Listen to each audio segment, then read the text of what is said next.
आज हम बात करेंगे उस शख्स की जिनकी एक्टिंग को देखकर अमिताभ, शाहरुख, रणवीर बल्कि कई बड़े कलाकार उनको अपना गुरु मानते हैं। तो हम बात करेंगे मोहम्मद यूसुफ खान यानी दिलीप कुमार साहब की। दिलीप साहब का जन्म 11 दिसंबर 1922 पाकिस्तान के पेशावर में हुआ था।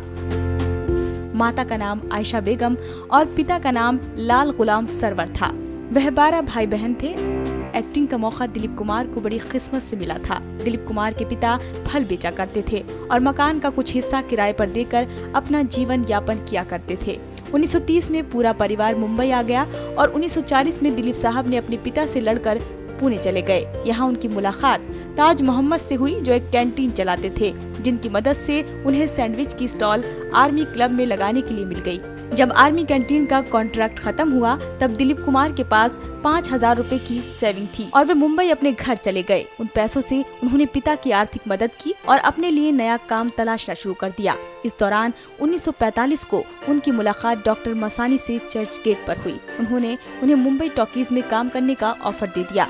उसके बाद उनका सामना टॉकीज की मालकिन देविका रानी से हो गया। वहाँ उन्हें 1250 रुपए सालाना मिलने लगे। दिलीप साहब अकेले में एक्टिंग किया करते थे और उनकी एक्टिंग को देखकर अशोक कुमार मोहित हो गए। दिलीप साहब की उर्दू और हिंदी में काफी अच्छी पकड़ थी, इसलिए वे कहानी की स्क्रिप्ट लेखन में मदद किया करते थे। बॉम्बे टॉकीज की मालकिन देविका रानी के कहने पर उन्होंने अपना नाम यूसुफ खान से बदलकर दिलीप कुमार रख लिया। उन्हें 1944 में ज्वारभाटा फिल्म में लीड एक्टर का रोल मिला। ये दिलीप कुमार की पहली फिल्म थी, लेकिन फिल्म फ्लॉप रही। लेकिन रातों रात तब वो सुपरस्टार बन गए जब उनकी 1947 में जुगनू फिल्म आई थी। फिर उनके पास फिल्मों की बाढ़ आ गई। उन्होंने 1948 में शहीद, अनोखा प्यार, मेला जैसी मूवी की। फिर उनकी अंदाज मूवी आई जिसमें उनको राज कपूर और नरगिस के साथ काम करने का मौका मिला। उस दौरान वह फिल्म सबसे ज्यादा कमाने वाली फिल्म बन गई थी। इसके बाद उनकी दीदार, जोगन, पद्दाग जैसी फिल्मों ने लोगों के बीच उनकी छवि ट्रेजेडी किंग की बना दी। डाक मूवी के लिए उन्हें पहली बार फिल्म फेयर अवार्ड भी मिला। इसके बाद 1955 में देवदास, 1957 में नया दौर जो हिट साबित हुई। फिर 1960 में फिल्म आई मुगले आजम, जिसमें मधुबाला और दिलीप कुमार की जोड़ी को लोगों ने काफी पसंद किया और फिल्म हिट भी रही। 1966 में कोहिनूर मूवी के लिए फिर से फिल्म फेयर अवार्ड भी मिला।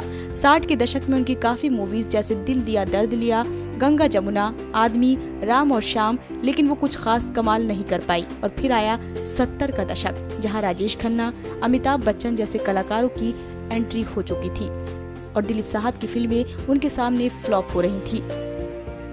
फिर उन्होंने 5 साल का ब्रेक ले लिया। उसके बाद क्रांति फिल्म से उन्होंने वापसी की। मूवी सुपरहिट रही। दिलीप साहब की बढ़ती उम्र के हिसाब से उनको रोल मिलने लगे। उन्होंने शक्ति, विधाता, मशाल, कर्मा, सौदागर जैसी मूवी में पुलिस वाले और परिवार के बड़े रोल निभाए। उनकी आखिरी फिल्म किला भी आई थी। इसके बाद उन्होंने इंडस्ट्री छोड़ दी। वहीं दूसरी ओर दिलीप कुमार की निजी जिंदगी पर नजर डालते हैं। दिलीप कुमार की शादी का किस्सा बहुत ही आश्चर्यजनक था। उन्होंने अचानक 1966 में सायरा बानो से शादी कर ली थी। उस समय दिलीप कुमार की उम्र 44 और सायरा बानो की 22 साल थी। वे दिलीप कुमार से 22 साल छोटी हैं। बच्चों की चाह में उन्होंने दूसरी शादी की आसमा रहमान से, लेकिन वे ज्यादा दिन नहीं चल पाई। शादी से पहले दिलीप कुमार, उनका नाम अभिनेत्री कामिनी कौशल और मधुबाला के साथ भी जुड़ा। दिलीप साहब ने एक खुलासा अपनी आत्मकथा सबस्टेंस एंड शैडो में किया। सायरा बानो 1972 में प्रेग्नेंट थी, लेकिन ब्लड प्रेशर की शिकायत के कारण 8 महीने के भ्रूण, जो कि पूरी तरह डेवलप हो चुका था, लेकिन उस समय सर्जरी करना संभव नहीं था। आखिरकार बच्चे का दम घुटने से उसकी मौत हो गई और इसके बाद सायरा कभी प्रेग्नेंट नहीं हो सकी। लेकिन बाद में पता चला कि सायरा एक बेटे को जन्म देने वाली थी। लेकिन आज भी दिलीप कुमार और सायरा बानो बिना बच्चे के खुश हैं और एक दूसरे से बेहद प्यार करते हैं। दिलीप कुमार कांग्रेस पार्टी से वर्ष 2000 से 2006 तक राज्यसभा के सदस्य रहे। दिलीप कुमार ने भारतीय अभिनेताओं में सबसे ज्यादा पुरस्कार प्राप्त करके Guinness book world of record में नाम कमाया है। वर्ष 2013 में पत्नी सायरा बानो के साथ हज यात्रा भी की। 2011 में अपने जन्मदिन पर ट्विटर अकाउंट भी खोला। कुछ सालों से दिलीप कुमार की सेहत खराब रहती है, लेकिन फैंस की दुआ और उनकी पत्नी का प्यार उनकी सेहत को सलामत रखता है। सायरा बानो दिलीप साहब को अपना कोहिनूर मानती हैं कि जिसका शौहर कोहिनूर होगा हिंदुस्तान का